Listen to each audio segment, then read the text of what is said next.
Hello and welcome to today's presentation on another topic which I am very interested to explore with you guys because I've seen that recently we've been watching Sri Lanka going through a very difficult period um, where they have shortages of fuel.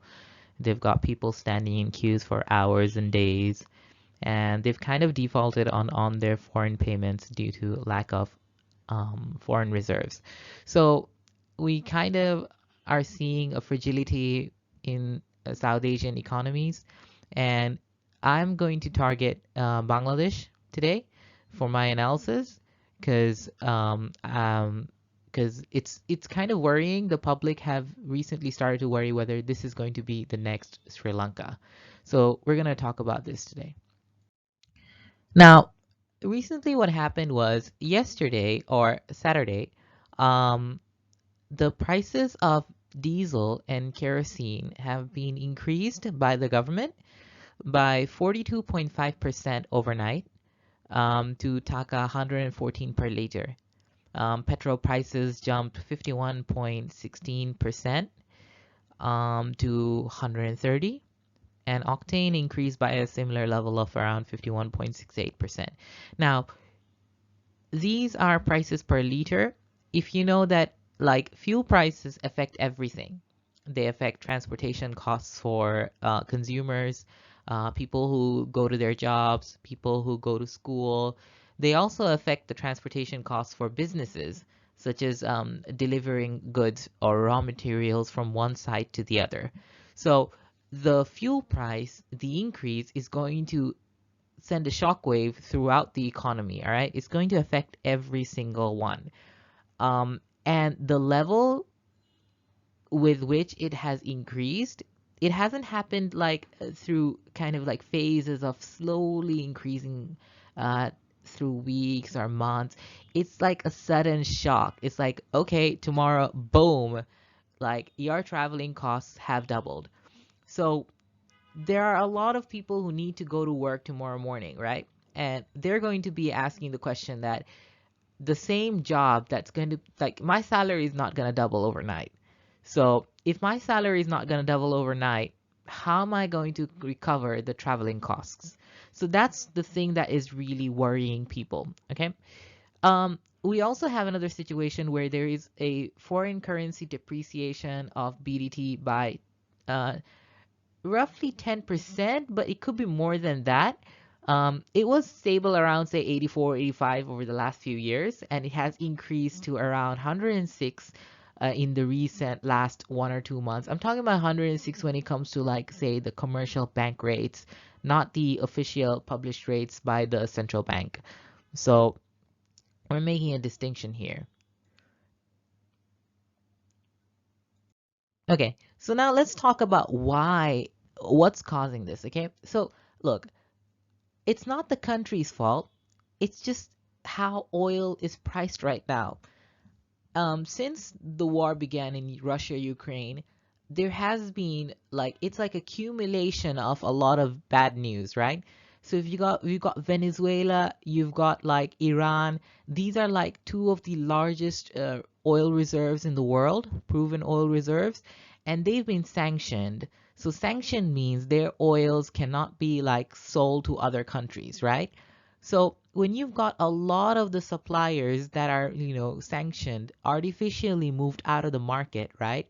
And then you've got a war that has started that made like Russia is one of the largest producers and they've been sanctioned as well. This has led to oil prices jumping up. Okay? So can you see over here? Like the graph over here is $70 around September, right? I know the war started somewhere around March or February, and they were like kind of like this graph over here, this is like, yeah, we can understand that this is just the economy resuming, and from 70 all the way up to 122 in June, and then it peaked twice. It's coming down recently, so it's like trending downwards a bit. Okay. So currently, as of August, right now, it's $94 this week. Now, if we go to our previous slide, we've seen that the resultant effect, right? So you see over 70 to 123, this is like around, say, a plus 50 to 70% increase in costs, right? And it happened back in, say, June, okay? And the recent price increases have happened around August. So there is like a time lag between when these prices, spot prices or current prices are in the market and the impact it has in the local market, right? So if you see any decrease in price, like say $94 over here, then this is not going to decrease by tomorrow. It's going to take two months to like reflect that change in price. So long-term projections, if you see over here, you see like the graph is stable around, say, this is a graph that takes 2018 till 2022, 5 years graph. And then you can see that the graph is roughly around, say, 60, 70, $80, right? And that's why I'm not that like I'm not gonna be worried long term. I feel that oil prices in the recent month, like yeah, it's going to definitely it's going to knock some businesses out. Small businesses cannot survive this kind of like price changes. Um, but in the long term, it's going to settle around $60. And my bet is that it's actually going to be lower than $60 when one of those like those sanctioned states, like those sanctions get lifted, because I feel that this is artificially increased by sanctioning out some states. Like I think that USA, Saudi Arabia, and Russia, for that matter, they've sort of like monopolized the oil market or the energy market, and they've kind of like kicked out Iran and Venezuela and other kind of producers so that their companies can sell at a higher price. And that's how they've manipulated the market through either war, through economic sanctions. So this is the kind of thing, and it's going to have an impact on us. And sadly, there's nothing we can do about it. We're just price takers, for that matter. And the other issue I want to talk about is the foreign currency situation where the Bangladeshi taka has recently depreciated by a lot. Okay, it's gone like this is like the official rate. So 10%, it's like moved from 85 to 94. I know in my first slide I said 106, but this is what the published rates are. And you have to understand that Japanese yen has depreciated by 21%. Okay. So when you put it into context, right? It's not like our country is the one that is like only like Bangladesh is not the only one that is completely suffering. It's others as well. Okay.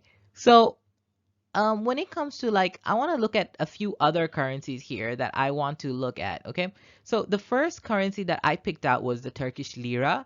Turkish lira is the one that is like famously like gone downhill over the last year. Okay, it's like depreciated by around 90%, right? So that's what I call by like toilet paper. Like I don't want to offend anyone, but that's what it means. Like when when your currency loses value. But when you can look at it, Russia's currency has actually strengthened against the US dollar for all those sanctions and everything. The ruble has actually strengthened, and the Saudi riyal has actually remained stable, right? So what you can say over here is that these oil selling economies are going to stay strong through these kind of like changes, price changes, right? So Saudi Arabia is never going to suffer this, okay? Russia is never going to suffer this. They're not going to suffer in the long term. They're never going to suffer because as long as energy is not produced from renewable sources or like there's like, every country can attain its energy independence, like they have to deal with it. So Turkish lira depreciated by 100%. Compared to that, Bangladesh currency has depreciated by 10%. So you can see like the situation is not as bad as other countries, but of course, the pace with which things are happening is a cause for concern, right? But I just wanted to make this video to put into context what's going on in our situation and to clarify the sort of doubts and fears.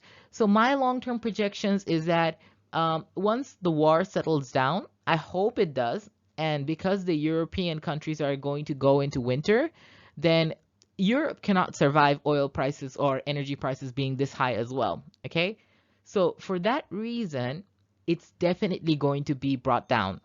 And when that price is brought down, I believe by the time of December or October, like by December this year, or by like, yeah, around the winter time, you will see countries like South Asian countries are also going to receive very low prices for oil because they have to figure out a way to reduce the prices. Okay. It's not a local issue, it's a global issue. And hopefully, like, frankly speaking, I hope everyone comes to a consensus and solves these problems because, yeah, like the weaker economies are taking the brunt of this um, impact. Thank you and stay tuned for future videos.